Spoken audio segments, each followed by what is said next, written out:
Bonjour, nous accueillons ce nouvel épisode d'une femme, elle est styliste d'une marque internationale et militante engagée dans l'insertion des personnes en situation de handicap. Bienvenue sur Col Roulé.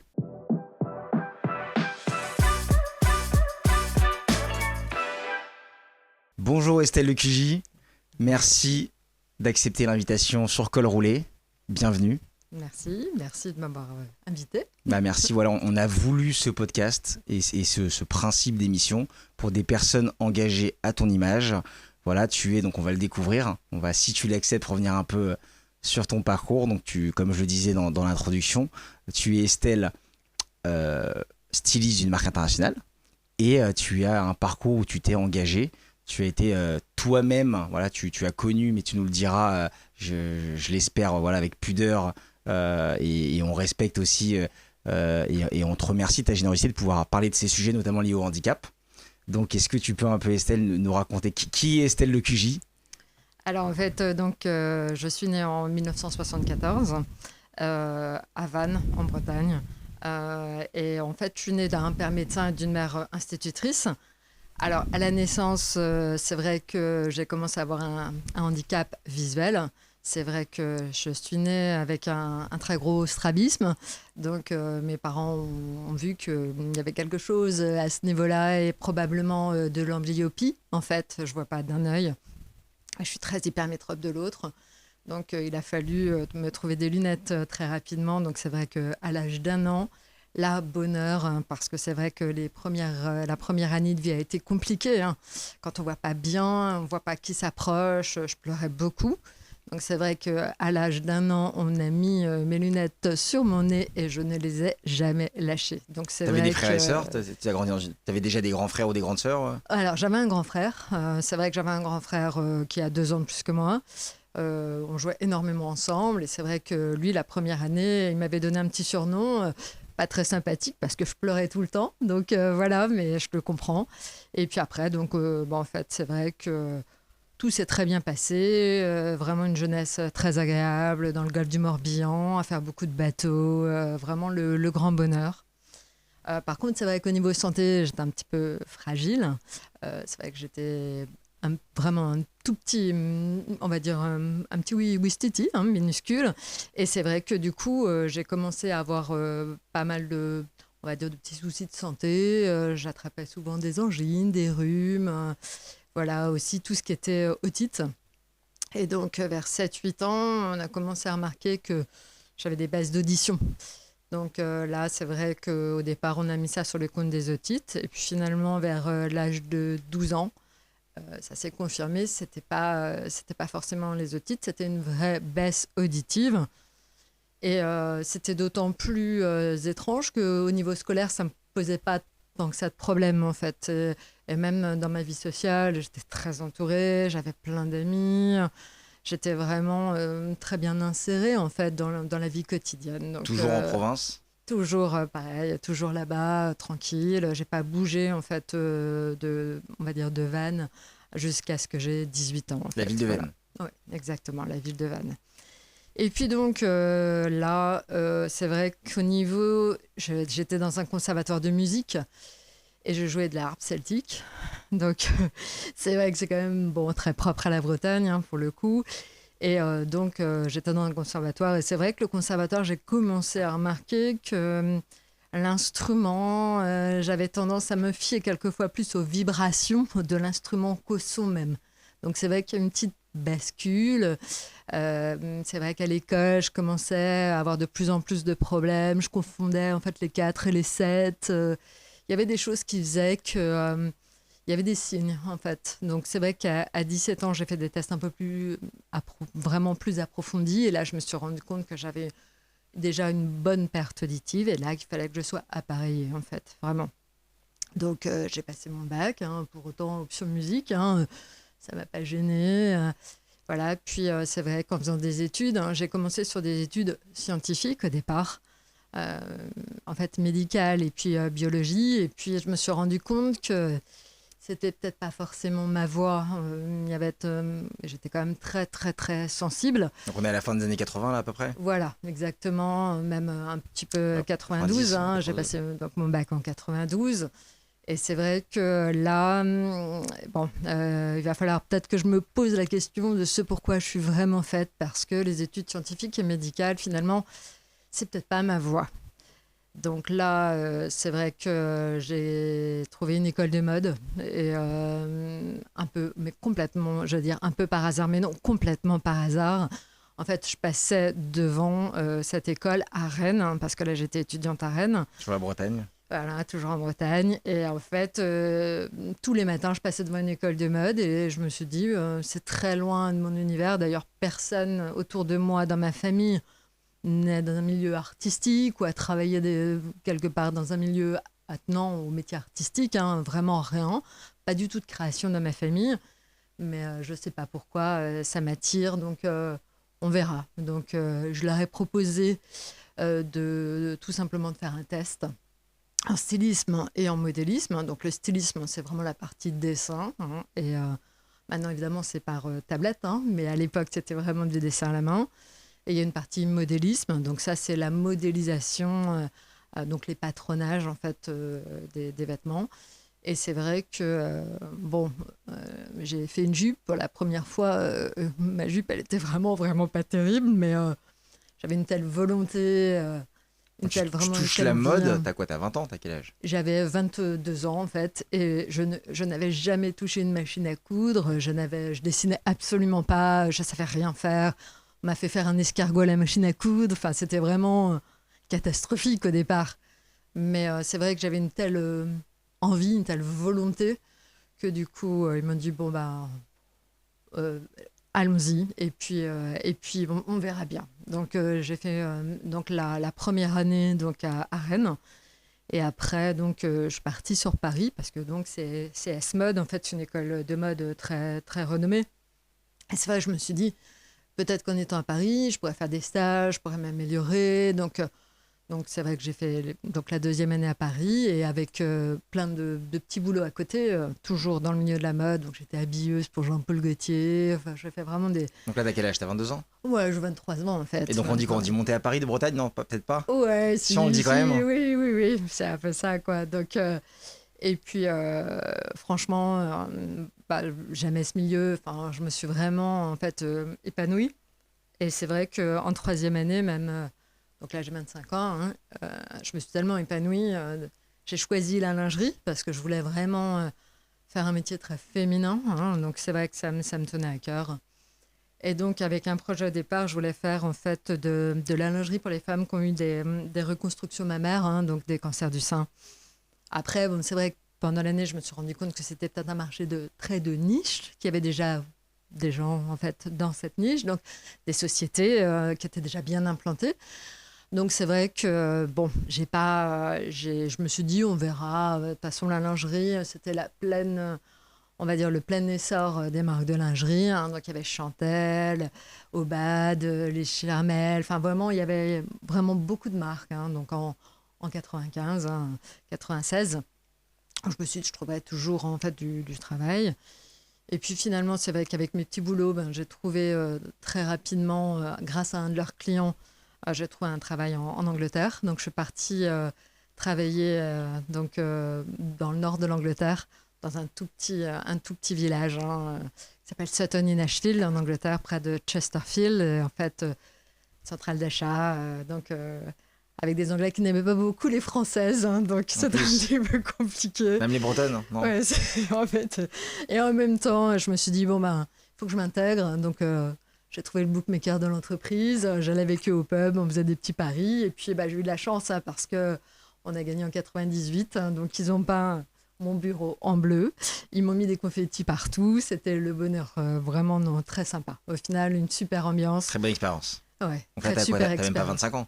Non, j'avais juste 25 ans en fait. Voilà, ok, tout juste. Ouais, exactement. Et puis, c'est vrai qu'en plus, j'ai eu avec cette volonté en fait, de m'en sortir, j'ai fini aiguille d'or de l'école.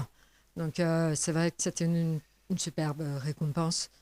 Et vraiment, c'était justement pour être partie de zéro et avoir réussi en fait à s'en sortir en pouvant choisir ce que j'avais même envie de faire. C'était quand même exceptionnel et ils ont vraiment été géniaux à l'école et ils ont vraiment reconnu que mon parcours avait été fait avec une certaine volonté. Donc la méritocratie, Oui, on va dire. Tes efforts sont récompensés avec cette aiguille d'or. C'est tout à fait ça. Et ça symbolise quelque chose dans le métier, être aiguille d'or d'une Oui, école. oui, parce qu'en fait, on en donne une par an. Donc, c'est vrai que c'est toute promotion confondue. Hein. Donc, Sur c'est combien vrai d'élèves? J'en sais rien, je pourrais plus dire maintenant combien on était. Mais c'était reconnu dans le métier.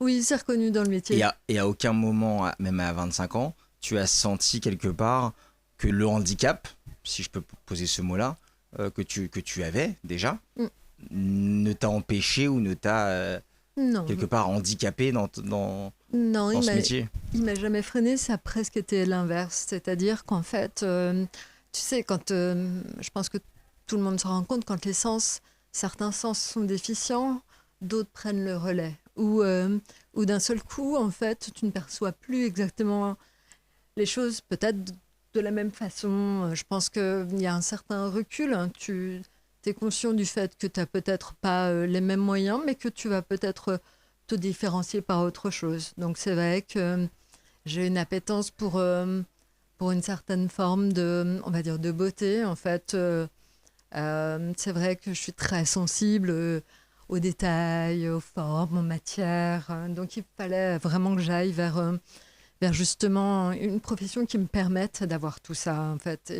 Et c'est vrai qu'il me fallait quelque chose de minutieux. Donc mon rêve, c'était plutôt soit la haute couture, soit la lingerie. Et j'ai eu une chance formidable, c'est qu'après donc, cette expérience en Angleterre, je suis rentrée donc, en France parce que c'est vrai que je travaillais surtout pour la grande distribution en Angleterre, pour BHS et Marks Spencer. Et c'était l'année où Marks Spencer commençait à avoir du mal, en fait. Ils ont eu quand même des gros à-coups, des problèmes de gestion. Et c'est vrai que je travaillais pour cette centrale d'achat. Et là, bon, il y avait un peu moins de travail. Donc, moi, j'avais un contrat, en fait, pour 1 an. Et bon, donc après, en fait, il a fallu que je rentre en France, tout simplement, et que je trouve un travail en France. Donc, voilà. Donc, retour à la capitale. Retour à la capitale. Et là, en fait... je trouve un travail en fait dans le groupe. Alors au début, je trouve pas tout de suite hein, quand même. C'est vrai que là on commençait à sentir un petit moment un petit peu compliqué hein, sur le textile. Donc c'était le cas en Angleterre, mais c'était aussi le cas en France. Hein. Donc là, je travaille d'abord pour une start-up qui vend en fait de la lingerie en France et avec des marques françaises, hein, mais qui vend à l'international. Et aussi, ils veulent monter une filiale en Angleterre. Donc, comme je connais bien les marques, je les aide à monter justement la filiale en Angleterre. Donc voilà, donc pareil, alors c'est start-up, hein, là pour le coup on est 99 2000, les levées de fonds, beaucoup d'argent, puis d'un seul coup ça ne suit plus, donc la start-up au bout de 2 ans ça a été compliqué, donc on est obligé de s'arrêter. Et voilà, donc là je me marie déjà, et là donc je cherche un travail plutôt sur une marque un peu plus institutionnelle de lingerie, et donc je rentre dans le groupe Chantel en fait. Et là, je me rends compte que, avec les grossesses, parce qu'au moment où je travaille chez Chantel, en fait, je tombe enceinte de mon premier fils. Et on m'avait prévenu que l'audition pouvait un peu être modifiée après, en fait, les grossesses, parce que les changements hormonaux, l'afflux de sang un peu plus important, fait qu'on a tendance à mieux entendre pendant les grossesses, mais après, ça a tendance à diminuer. Donc, c'est ce qui m'est arrivé. C'est-à-dire que mon fils aîné était tout petit. Et c'est vrai que je commençais à sentir que c'était assez difficile. Plus le fait de ne pas très bien dormir, la fatigue. Voilà, au début, j'ai mis ça sous le compte de la fatigue. Je n'ai pas forcément fait le lien. Et puis, 1 an et demi après, j'ai eu un deuxième fils. Et là, pareil, en fait, après, donc...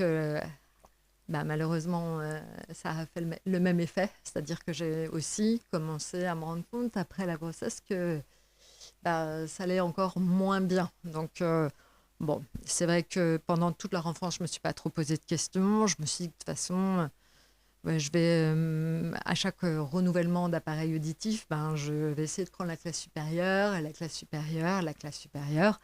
Et puis, à un moment, l'audioprothésiste m'a dit, en fait... désolé, mais il n'y a plus possibilité. Et pour moi, c'était pas pensable, en fait. Moi, je pensais, en fait, qu'on aurait des appareils qui nous accompagneraient au maximum. Je pensais, voilà, que il y avait toujours une solution, en fait. Pour moi, c'était pas possible. Et là, l'audioprothésiste a été très clair. Il m'a dit, mais non, en fait, Estelle, là, stop, maintenant, il faut que tu passes à l'implant cochléaire. Et je ne savais même pas ce que c'était, alors que j'étais malentendante depuis une grosse partie de ma vie. J'avais une reconnaissance RQTH dans mon travail. Donc voilà, donc pour moi, en fait, j'étais surprise de même pas savoir que cette solution-là Tu existait. n'as jamais été sensibilisé. Exactement. Et puis je pense que c'est vrai que bon, on n'est pas si nombreux que ça à passer par cette case d'implantation. Hein, donc voilà. Est-ce que tu sais à peu près en France, il y en a combien ou tu n'as pas forcément d'idée Alors honnêtement, non, je ne saurais pas. Je sais qu'on est quelques milliers, mais c'est pas. Ouais, que quelques milliers. Oui, on n'est que quelques milliers en France parce qu'en fait, déjà, c'est dans les très grands centres hospitaliers. En fait, ce qui s'est passé, c'est que moi, mon audioprothésiste m'a envoyé à la Pitié-Salpêtrière, dans le service du docteur Monnier, en fait, qui s'occupe de faire les implantations cochléaires, qui est chirurgienne. Hein.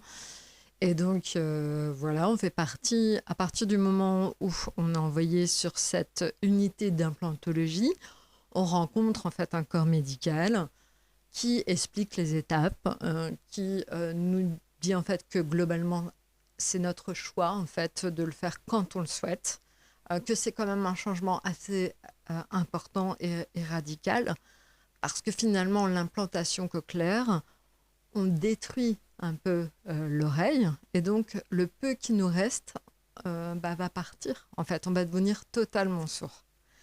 Et donc, il faut accepter déjà cette étape-là, parce qu'entre malentendant et sourd, il y a quand même une différence, hein, c'est vrai. Et puis, il faut donc passer par cette opération qui fait qu'on est arrêté pendant un mois à peu près. Et c'est vrai que, bon, il faut accepter psychologiquement cette idée. Donc voilà. Moi, ça m'a pris à peu près, je dirais, 3-4 ans avant de me décider à me faire opérer. Parce qu'au début, je me disais, mais non, ça va, mais non, j'arrive à compenser. Voilà. Mais c'est vrai qu'au travail, ça commençait à devenir compliqué. Parce que c'est vrai que dans le milieu du travail, on est quand même sur une question de rentabilité, d'échange. C'est vrai que le métier de styliste, en fait, on est très souvent en contact avec les autres services, les achats, on fait beaucoup de présentations commerciales, on aide au défilé, on prépare les défilés. Donc, en fait, on a des interactions constantes, en fait, avec les autres. Donc, c'est difficile, en fait, d'un seul coup de se dire mince, j'ai pas compris, je suis pas sûre comment je vais faire. Voilà, en fait, on perd totalement confiance en soi, en fait. À partir du moment où on entend moins, il y a cette notion de en fait, je sers à quoi en fait? Je sers plus à la société parce que je suis plus rentable, parce que je manque des choses, parce que voilà, en plus, c'est vrai qu'il y a des moqueries, c'est pas méchant en même temps. Des fois, ça peut même être très drôle. Mais quand on va à la poste et que quelqu'un nous parle et que d'un seul coup, en fait, on comprend pas un mot parce que des fois, il y a des écrans où en fait, c'est dur, quoi. Et c'est vrai que, par exemple, aussi, l'étape pour moi qui a été décisive, ça a été les masques pendant le Covid. Je ne comprenais rien de ce que me disaient les gens. Tu avais besoin de lire sur les lèvres quand même. Voilà, en fait, j'en avais pas conscience à ce point-là, mais je ne faisais que lire sur les lèvres, en fait. Et tu développes d'autres sens d'autres et d'autres facultés, manières de d'autres comprendre. Sens, exactement. Et voilà, donc c'est vrai que ça a été un calvaire, hein, vraiment le Covid. Donc j'ai acheté des masques transparents. Enfin, j'ai acheté, on va dire, pour les personnes qui m'entouraient, j'ai acheté des masques. Et pour mon entreprise, mon entreprise, Simonpère, elle est très tolérante vis-à-vis du handicap. Et ils m'ont dit tout de suite, écoute, oui, dis-nous combien de masques tu as besoin. Et je leur ai dit, autant de masques de personnes avec qui j'ai besoin de communiquer. Donc on a pratiquement toute la société ou quasiment a eu son masque transparent. Alors les pauvres, les masques transparents, c'est un enfer. Comme c'est du La buée, la plastique, il y a buée. de la buée, ça remonte, ça descend, ça prend pas bien le nez, ils n'arrivaient pas à respirer. Enfin, je voyais que c'était galère. Mais ils ont tous joué le jeu, quoi. Mon PDG, mon DG, enfin tout le monde a été super, Tu t'es senti super cool, quoi. entouré Je me suis pendant vraiment le sentie Covid. là, voilà, ouais. Pendant le Covid, ça a été très dur, mais leur réaction a été aussi euh, positive que le désagrément du départ a été dur. Tu vois, il y a Donc une espèce. tu n'étais pas encore opéré. Pardon, et je n'étais pas encore opérée, et c'est là vraiment le déclic, en fait. C'est qu'en fait, je me suis dit, il faut que je me fasse opérer. C'est plus possible. Je ne peux pas compter uniquement sur ma vue, sur le fait de lire ce livre. C'est pas possible. Je ne peux plus continuer comme ça. Et est-ce que quelque part, tu en as voulu, pas forcément à la société, mais au système de se dire, on m'a pas sensibilisé avant, j'ai perdu du temps. Oui, oui et non, parce que je pense qu'en fait, il y a aussi une question de maturité. Je pense qu'en fait, tu vois, à 47 ans, je me disais, bon, l'implant cochléaire, c'est quand même assez massif hein, sur le crâne, hein, tu vois, c'est pas très beau. Là, honnêtement, je me disais, mais quand.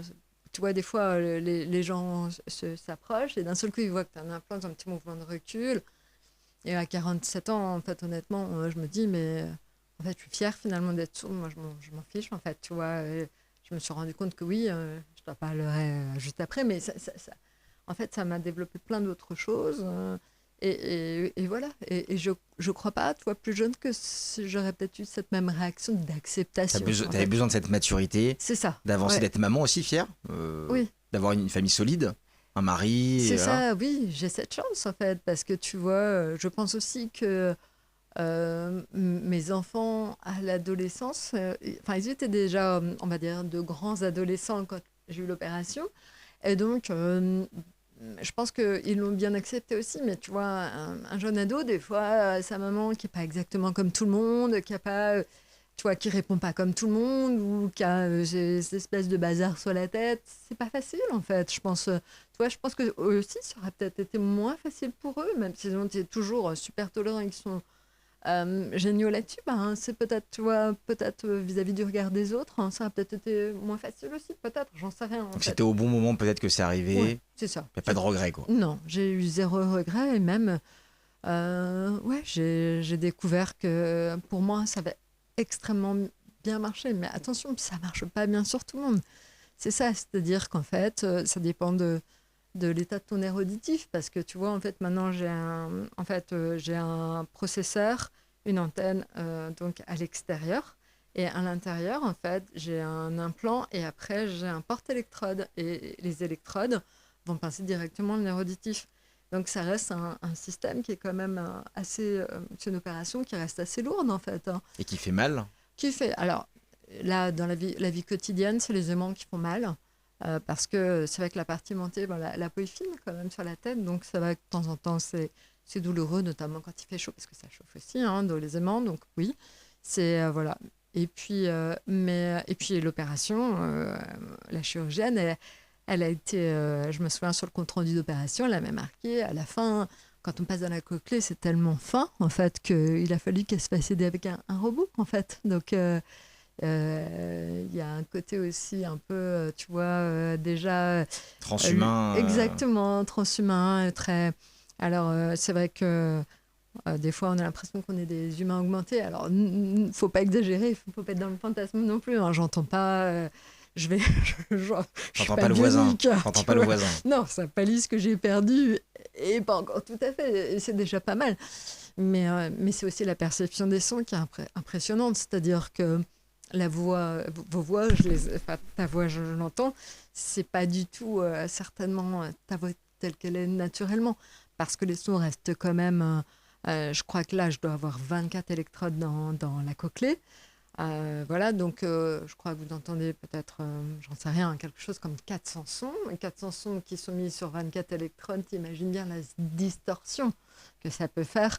Et donc c'est vrai que par exemple, je ne peux plus écouter de musique classique parce que pour moi, en étant toi, dans un conservatoire, en ayant entendu tous les instruments avant parfaitement, avec toutes tu vois, les modulations, les détails, évidemment, Pour moi, maintenant, Aujourd'hui, c'est plus possible. c'est plus possible. Donc, tu es appareillé depuis 2021.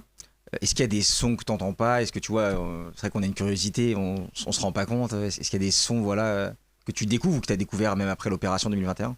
Alors, c'est vrai que particulièrement les oiseaux, honnêtement, c'est vrai que c'est des bruits, en fait. J'imaginais ça comme un groupe, en fait, de sons, alors que finalement, entre le bout d'un corbeau et d'un moineau, on a quand même de grosses variations hein, d'intensité et même, on va dire, de modulation. Hein. C'est quand même pas du tout le même genre de son. Et sinon, en fait, c'est vrai que j'ai conscience que les sons que j'entends maintenant sont très métalliques. C'est vrai qu'on a quand même, je me rends compte notamment quand j'écoute de la musique classique, c'est vrai que ça me paraît maintenant assez plat, assez fade en fait, parce que bah, évidemment il y a énormément en fait de sons différents dans la nature, et moi j'ai que 24 électrodes, donc forcément ça fait un raccourci assez important, et donc les sons sont beaucoup plus métalliques. Et justement, j'ai une anecdote. C'est vrai que quand, juste après l'opération, on m'a demandé d'écouter la radio pour me réhabituer en fait au son. Et c'est vrai que la radio, notamment les musiques actuelles, il y a quand même beaucoup de musique électronique. Et c'est vrai que la musique électronique, par contre, ne me dérange pas. Je pense qu'en fait, finalement, ce que j'entends est assez proche de ce qu'elle est réellement. Mais ce qui est assez drôle, c'est la première fois que j'entends une chanson, je me dis, tiens, c'est bizarre. J'ai entendu déjà cette chanson, enfin les paroles me disent quelque chose, mais le chanteur, j'arrive pas à identifier. Et là, je suis en train de réaliser que j'ai écouté Michael Jackson et Billie Jean, et c'est juste qu'en fait, au début, je trouve ça pas terrible, et d'un seul coup, en fait, mon cerveau me l'a fait entendre comme je l'entendais avant. C'est la mémoire. Exactement. Une mémoire auditive. Et complètement. C'est-à-dire que là, d'un seul coup, en fait, ce que j'entends que je trouve bizarre, bah, finalement, c'est une musique que j'entendais déjà avant, et mon cerveau préfère la musique d'avant à ce qu'elle entend maintenant. Et ça me l'a fait aussi avec Kurt Cobain. J'ai pas reconnu la voix de Kurt Cobain, qui est quand même très particulière.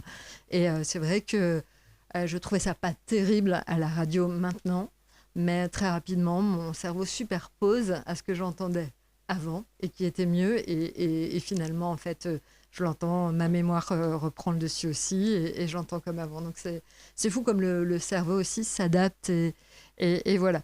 Et aussi, je me suis rendu compte d'une chose depuis l'opération, c'est que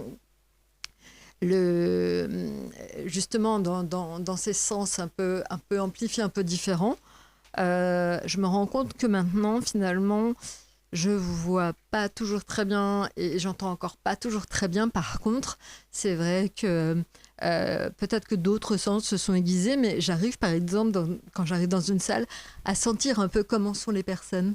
Finalement, ça sont d'un état d'esprit positif ou pas. J'arrive pas à comprendre vraiment comment, en fait, ça se fait, mais j'arrive à sentir une ambiance, quand les gens sont tendus ou pas. Voilà, donc finalement, ça a développé j'étais déjà très sensible, mais je pense que ça a encore amplifié ce phénomène-là. Une sensibilité aux personnes, en fait. Vraiment, je ressens complètement les états émotionnels des personnes. Donc ça, c'est assez rigolo. Voilà. Quelque part, dans ce qu'on appelle en France communément un handicap, toi, tu as quelque part aussi une plus-value et des compétences où tu vas capter l'émotion et tu vas avoir peut-être des compétences humaines développées. Je pense qu'effectivement, ça, en fait, ça développe un peu l'empathie, ou certainement, tu vois, toute cette forme de perception des autres, en fait, d'une envie d'aider les autres. En fait, je sens, et j'ai senti rapidement que j'avais déjà ça en moi, et que finalement, ça n'a fait que décupler cette envie, en fait, d'aide aux autres, en fait. Et donc, c'est vrai que je me suis toujours mise, tu vois, alors, au début, c'était un groupe social avant de devenir un comité d'entreprise. Mais j'avais déjà cette envie, et c'est vrai que là, j'ai envie d'aider au global. Alors, c'est vrai que je suis dans un milieu qui est essentiellement féminin, donc c'est vrai que pour moi, c'est d'autant plus facile d'aider les femmes, en fait, de faire qu'elles se sentent bien. Et c'est vrai que du coup, après l'opération, j'ai voulu faire partie de groupes de parole pour aider des femmes, en fait, malentendantes ou même sourdes, hein, à faire donc cette opération d'implantation. Et c'est vrai que la chirurgienne, donc le docteur Monnier, m'a aussi en fait demandé si j'acceptais tout simplement, en fait, de répondre à des questions de personnes qui étaient justement prêtes ou pas à faire donc, cette opération, ou en tout cas qu'on avait éventuellement besoin. Donc oui, c'est vrai que finalement, c'est une force en fait. Au final, ça m'a aidé à voir les choses totalement différentes. Et finalement, mon handicap, je trouve que j'ai même des fois plus de chance que les gens aussi normaux en tendance. C'est que par exemple, moi la nuit, je ne sais pas si mon mari ronfle puisque je ne l'entends pas. Donc, parce que tu peux mettre sur off parce qu'en fait, effectivement, toute la nuit, je suis obligée de les enlever. Ah, d'accord. Voilà, j'ai pas le choix pour souffler, hein, surtout parce que c'est vrai que C'est fatigant. c'est fatigant. Hein, c'est quand même, on va dire, le premier désavantage, c'est que c'est fatigant quand même, parce qu'on passe d'un état où on n'entend presque plus de son, d'un seul coup, on est bombardé de sons. Donc forcément, oui, la tête et le cerveau, on prend un petit coup quand même. Et c'est vrai que, particulièrement en région parisienne, le métro est très fort, il y a beaucoup de sons très très forts. Donc là, honnêtement, j'ai tendance de temps en temps à enlever carrément dans le métro parce que j'ai besoin de couper. Et donc ça me permet justement de mieux dormir. Et ça me permet aussi, par exemple, de faire de la méditation parce que je me rends compte que quand on est dans un milieu où il n'y a pas de son, c'est un milieu un peu doux, un peu feutré, un peu agréable. Donc ça prédispose justement à faire toutes ces activités de méditation, je suis tranquille, j'arrive à bien me relaxer et ça, c'est vraiment chouette. Donc ça, c'est plutôt bien aussi. C'est plutôt un énorme avantage dans la vie actuelle aussi, quand même. Donc, voilà. Est-ce que quand tu reçois enfant, quand tu reçois l'âge adulte, ces bouleversements, quand tu deviens maman, donc ce cadeau de la vie où tu deviens mère, mais à la fois ce handicap ou du moins le fait que tu entends un peu moins au fil du temps, est-ce que tu te poses des questions sur l'espérance, l'espoir, la foi? Est-ce que tu te dis pourquoi moi? Est-ce que tu te dis c'est un coup du destin? Est-ce que tu as ces questions-là qui te taraudent? Oui, c'est-à-dire qu'en fait, alors je pars du principe que rien ne nous arrive sans raison. Hein. Pour moi, je pense que à ce niveau-là, j'ai vraiment une conscience très forte que si justement ça m'est arrivé, c'est parce que ça devait m'arriver pour peut-être justement apprendre quelque chose ou comprendre quelque chose. Voilà, donc moi c'est pour moi une belle leçon, plus que réellement évidemment encore une fois un handicap. Par contre, c'est vrai que quand on a commencé à essayer de faire des recherches génétiques, c'est vrai que quand on fait justement cette opération d'implantation, en parallèle, on nous demande de faire des recherches génétiques. Je n'ai pas encore mes résultats, mais c'est vrai qu'à un moment, on m'avait quand même parlé d'une maladie d'une éventuellement pathologie qui se transmettrait et éventuellement plus aux femmes. Et c'est vrai que je me suis dit, bon, j'ai des garçons, là ça va, mais si éventuellement j'ai la chance d'être grand-mère, j'ai une petite fille, c'est vrai que pour elle, j'aimerais mieux qu'elle soit normo-entendante. Après, si elle ne l'est pas, je lui dirais, écoute, ma chérie, finalement, tu verras, c'est peut-être un cadeau plus qu'un fardeau et que finalement, ça va peut-être ouvrir sur autre chose. C'est le message que je peux donner en tout cas aux petites filles ou Exactement. Ou même aux femmes. Exactement, aux femmes autour de nous, on peut vivre très bien à l'heure actuelle et on a une chance énorme en France d'être extrêmement bien suivi parce que justement cette opération d'implantation elle ne se fait que dans des pays quand même où il y a la possibilité de le faire hein. Donc il y a plein d'endroits malheureusement dans le monde où on ne peut pas avoir accès à cette technologie hein. Donc c'est vrai que c'est aussi une énorme chance en fait d'être une femme en France. Voilà, donc j'en ai conscience et d'avoir un service médical qui soit totalement à la hauteur et qui soit même assez précurseur. Donc voilà, donc c'est vrai que c'est important. Et pareil, en fait, les personnes donc, qui nous fournissent hein, le matériel, c'est une société australienne qui s'appelle donc Cochlear. Et en fait, la raison pour laquelle la personne a inventé ces implants cochléaires, c'est parce que sa mère elle-même était sourde.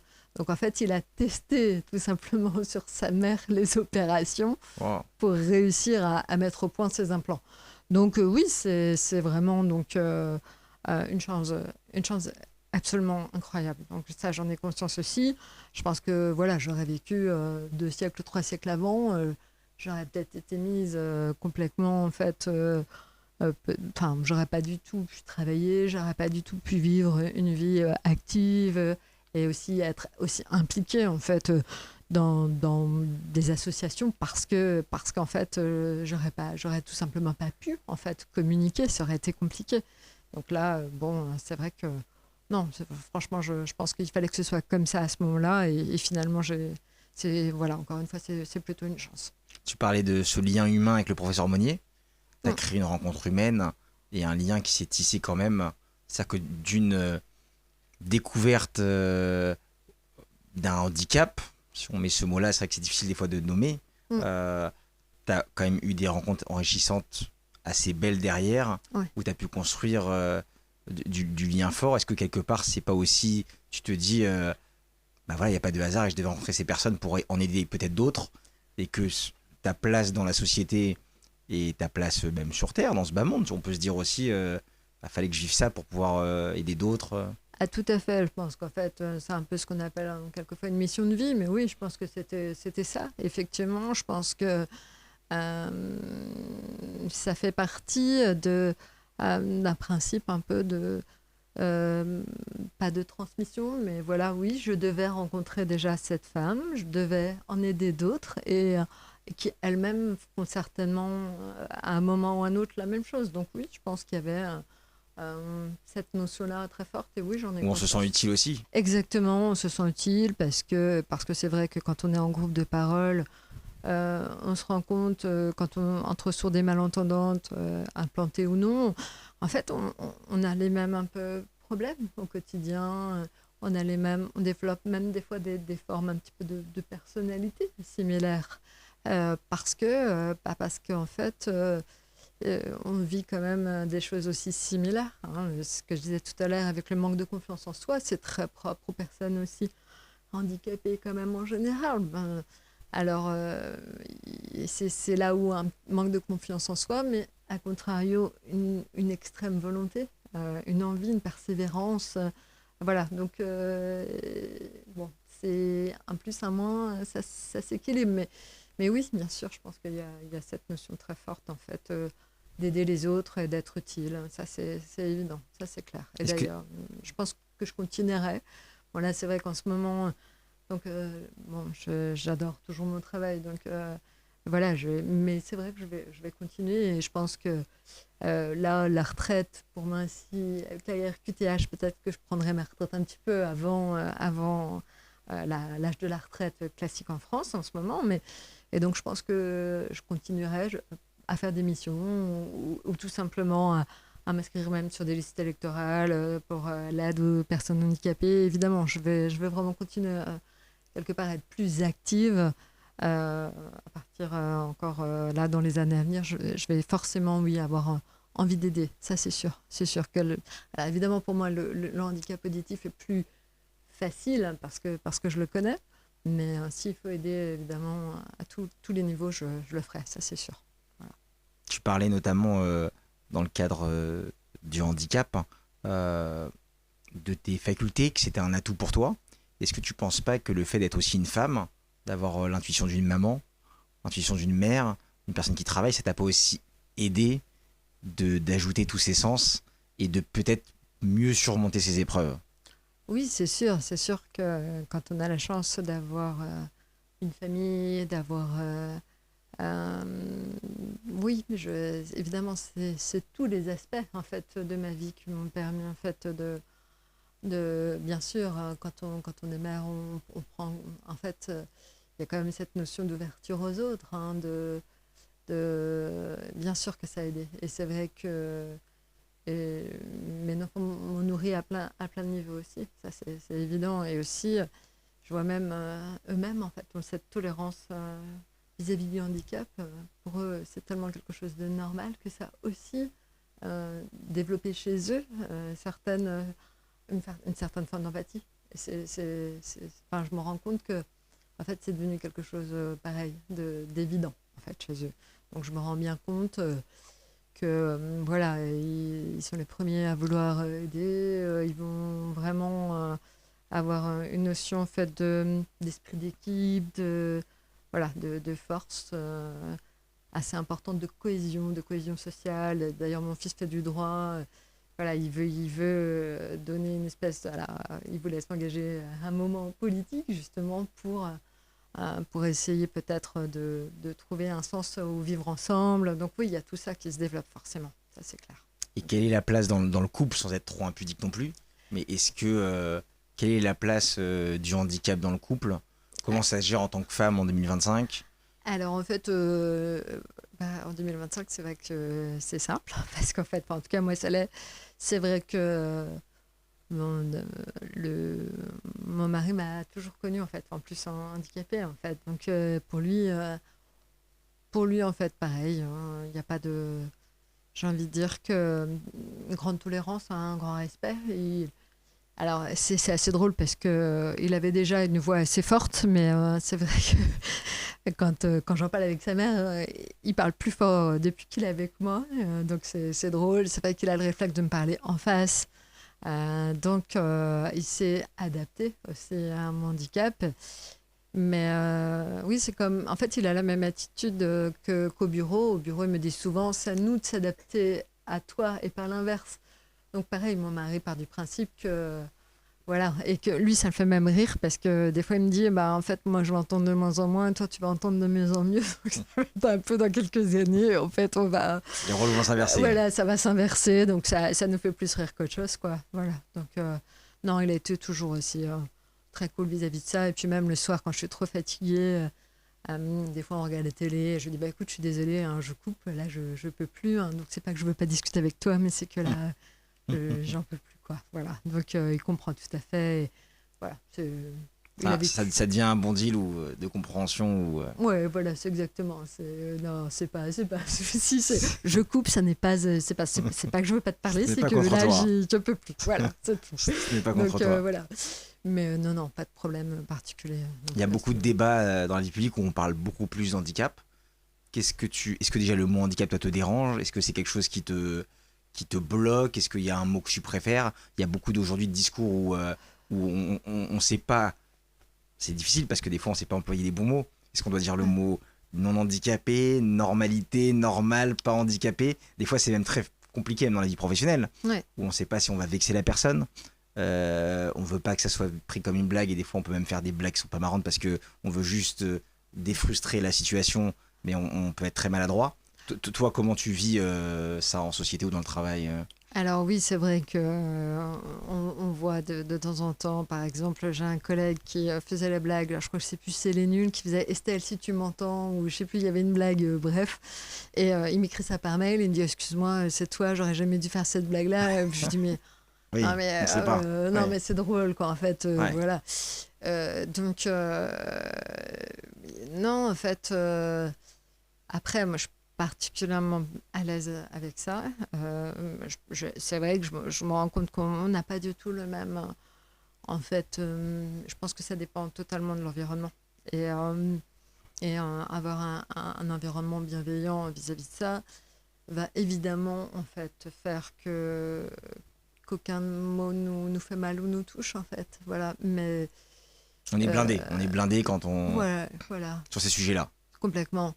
Et puis, je trouve qu'il y a eu des moments géniaux aussi. Hein. Par exemple, c'est vrai que les Jeux paralympiques, ça a été, pour moi, ça a juste été génial. En fait, je crois qu'il y avait tellement de personnes qui ont suivi. Ça a justement permis de rendre, en fait, de libérer la parole, de se sentir moins mal, voilà, d'être à l'aise avec ça. Et de voir des super-héros, parce que c'est des sportifs qui font c'est totalement ça. Qui ont des performances qui dépassent les valides. Enfin, c'est pas même le mot valide, je sais pas comment l'employer, mais personnes qui n'ont pas ce type d'handicap. Enfin, tu vois, c'est dur à poser des mots parfois. Ah ouais. Tu vois, même en tant qu'intervieweur, des fois on sait pas quel mot employer. Et c'est vrai qu'on voit paradoxalement, nous qu'on a cette gêne parfois à choisir le bon mot, et on voit face à nous des super humains qui ont des facultés et qui, malgré une amputation ou malgré une gêne, etc.,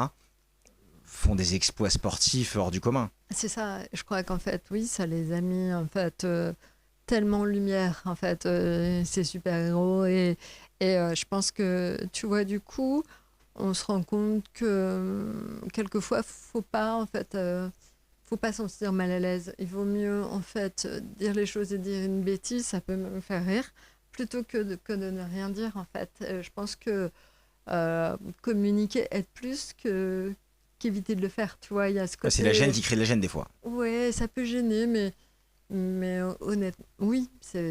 Après, c'est comment la personne le vit, ça c'est sûr. Hein. Je vois bien autour de moi qu'il y a des personnes qui veulent le cacher, même dans les entreprises. Tu vois, des fois, en fait, je vois bien que les personnes n'osent même pas dire qu'elles ont un handicap. Donc oui, on n'a pas la même... Faut libérer la parole. Non, ouais, il faut vraiment libérer la parole. Faut pas se sentir mal à l'aise. Faut, encore une fois... Et c'est là où c'est compliqué aussi. Je pense qu'il y a besoin, notamment pour certaines personnes, il y aurait besoin aussi d'un accompagnement, hein, de pouvoir en parler, de pouvoir un petit peu prendre du recul hein, par rapport à sa situation. Parce que c'est vrai, moi ça m'est arrivé de rentrer, d'avoir envie de pleurer parce qu'on s'est moqué de moi quand j'étais même plus jeune. Et voilà, bien sûr que ça fait mal. Et je pense que les personnes handicapées le vivent ou quand elles ne peuvent pas faire certaines choses parce que rien n'est adapté, évidemment que c'est super difficile, bien sûr.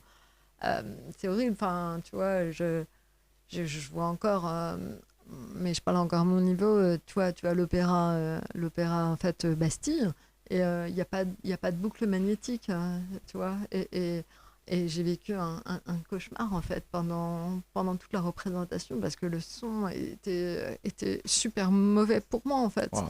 Il suffisait d'une boucle magnétique et il y a encore plein d'endroits où il n'y en a pas. Et souvent on me dit oui, il y en aura une, et il n'y en a pas en fait.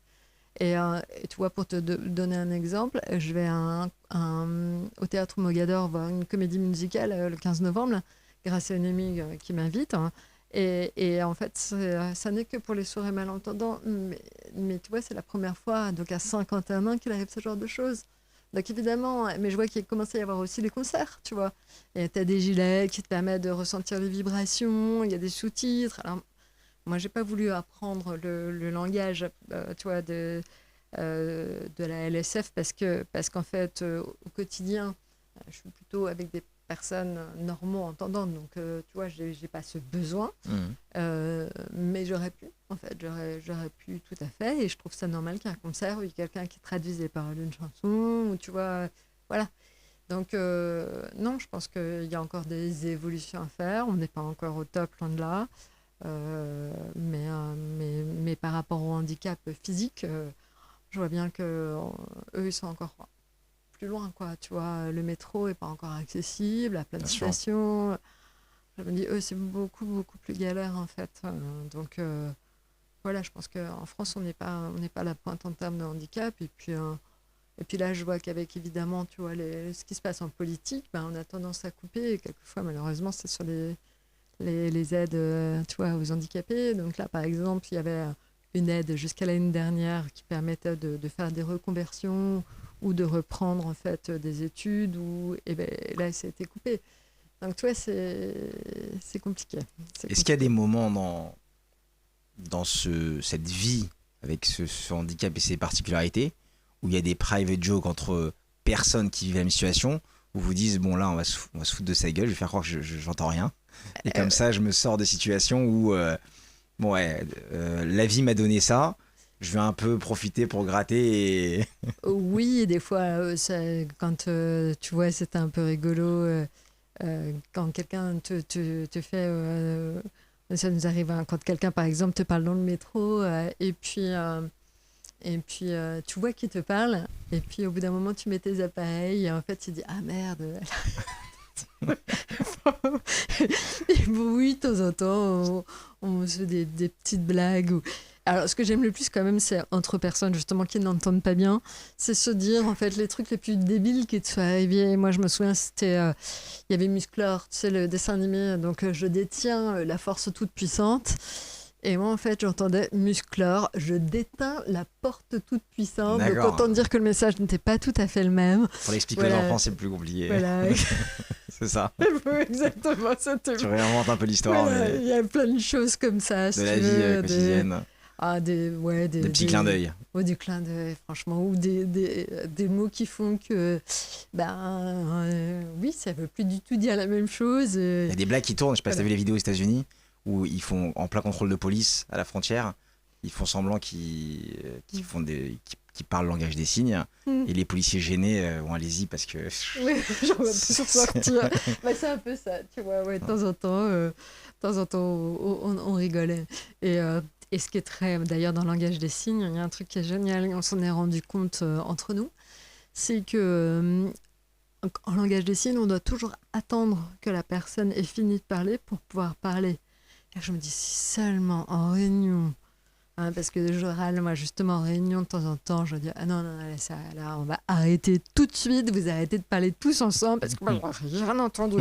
Voilà, donc, voilà. Et je leur dis, vous savez, hein, il y en a qui se respectent beaucoup plus que vous ici. Hein, donc, voilà. Donc, j'ai des exemples comme ça.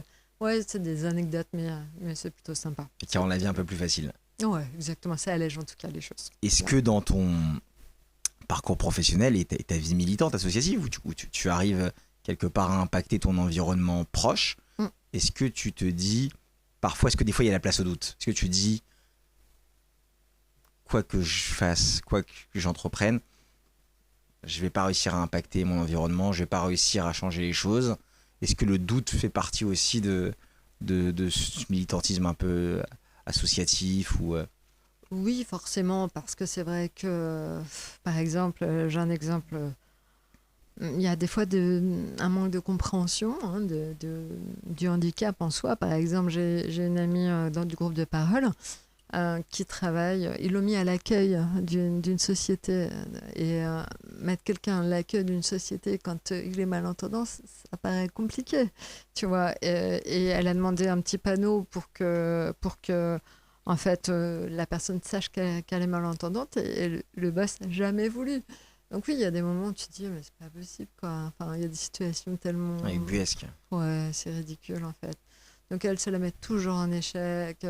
C'est toujours compliqué. Donc elle a fait l'impression d'être nulle, voilà, alors qu'en fait, c'est juste la situation qui est totalement pas adaptée, en fait. Ouais, Bien sûr, il y a un manque de compréhension de l'humain des fois. Complet, c'est pareil. Moi, une fois, ça m'est arrivé, j'allais pour demander de l'aide pour un financement d'appareils auditifs.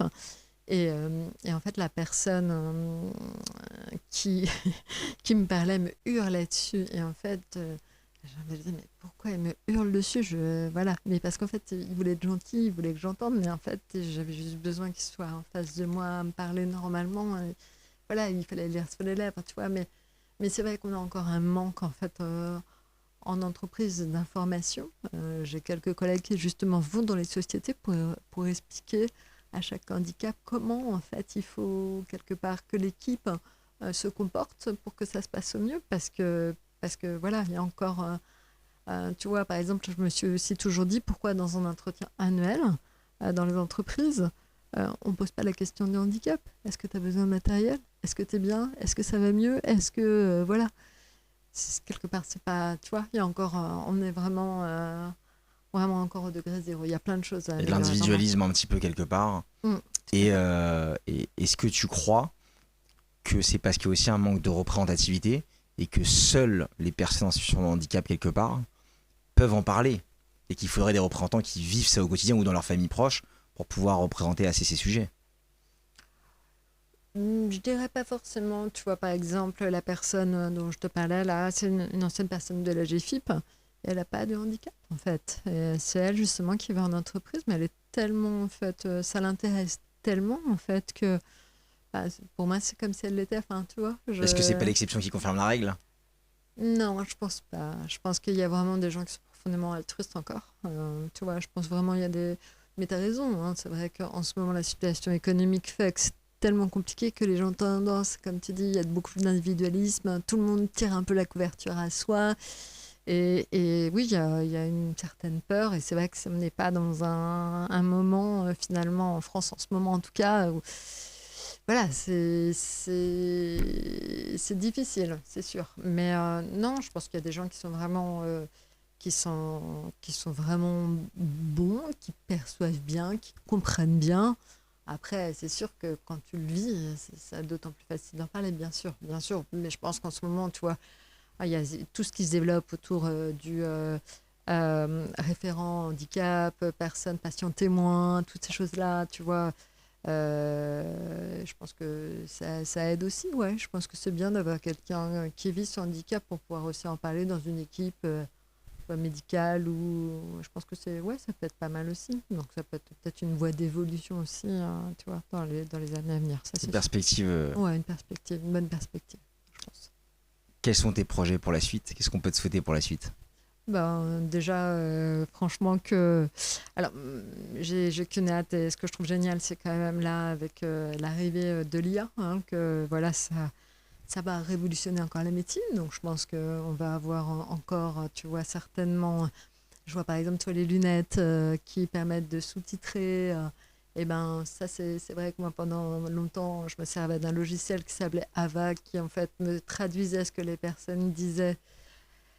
Ben, c'est vrai que maintenant, l'IA le fait, donc il va y avoir une évolution aussi, je pense, formidable au niveau de la médecine, au niveau de la robotique. Donc voilà, je pense qu'on aura certainement une amélioration, en fait, notamment aussi les yeux. Là, on le voit en ce moment avec les personnes qui commencent à voir, je crois que c'est avec une dent, je ne sais plus, enfin, ils commencent à avoir aussi toute l'utilisation des cellules souches. Voilà, donc je pense que là, on va faire un grand bond médical, donc je pense que tout ça va aider. Et puis voilà. Puis bon ben, franchement, honnêtement, moi, ce que j'espère, c'est quand même pouvoir continuer à aider les gens, en fait, justement, voilà, à tous les niveaux, en fait, en tout cas, et à faire vraiment à prendre conscience qu'un handicap, finalement, c'est pas un handicap. Je disais, c'est un plus, en fait. Je sais pas, ce mot-là, c'est un pas. atout. Ouais, c'est un atout, exactement. C'est vraiment ça. Donc, et je pense que pour les parents, par exemple, de jeunes enfants,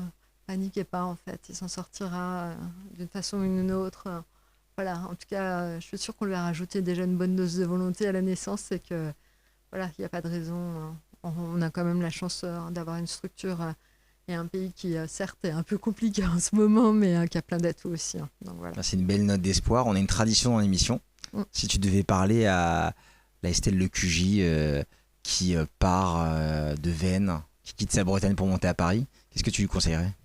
De ne pas avoir peur, surtout, hein, parce qu'en ce moment, ouais, d'oser, de ne pas avoir peur, voilà, de se faire confiance à la vie, tout simplement. Hein, voilà, je pense que, encore une fois, quand on a une mission de vie et que l'on la découvre, c'est quand même quelque chose de bien et de beau. Donc voilà, de ne pas avoir peur, surtout. Voilà. Merci Estelle de nous avoir permis d'ouvrir un peu le livre de ton histoire, de femme, maman, appareillée, qui a eu un handicap mais qui est en fait un atout dans ta vie. Et merci en tout cas de ta générosité et d'avoir avec pudeur offert un peu cette part de toi. Merci à toi en tout cas. Merci Estelle. Merci pour l'invitation. Et à très bientôt. Merci de nous avoir suivis pour ce nouvel épisode. Abonnez-vous sur la chaîne Col Roulé, le podcast, et sur toutes les plateformes. À très bientôt sur Col Roulé.